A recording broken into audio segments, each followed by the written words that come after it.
শাওরির বাড়ি পোষা মরক দিয়ে হবে জামাই আপ্যায়ন। আমার মা খুব শখ করে দুকন মরক পুষিল, একদম ঘরের ডিম দিয়ে বাচ্চা ফুটিয়ে এই মরক কিন্তু পালা।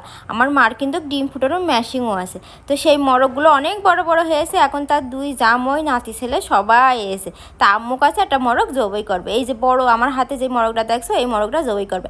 আমার ভাগ্নেরা আবার এই মরক দেখলে খুব ভয় পায়, তবে আমার ছোট ভাগ্নে কিন্তু এইসবের কোনো ধার ধারে না, ওর আবার এইসবে ভয় ডর নেই। তো আম্মু সকাল সকাল মরক জবাই করে নিয়েছে, এখন ঝুড়ে কুটে নিয়েছে।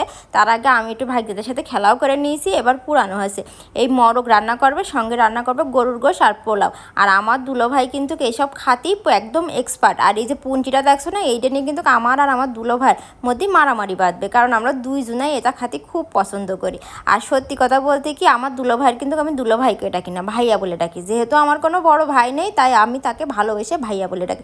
অনেকেই আমি ভাইয়া বলে ডাকি বলে ভাবো যে ওটা আমার বড় ভাই, আসলে না, ওটা আমার দুলো ভাই। ওর সাথে আমার বড় বোনের বিয়ে দেওয়া হয়েছে। আর আমি হলাম মেজে, আর ছোট একখান ভাই আছে। এই হচ্ছে আমাদের পরিবার। আমার মা নিয়ে আমাদের সব দুনিয়া, আর আমার মা ছাড়া আমি কিছুই বুঝিনি।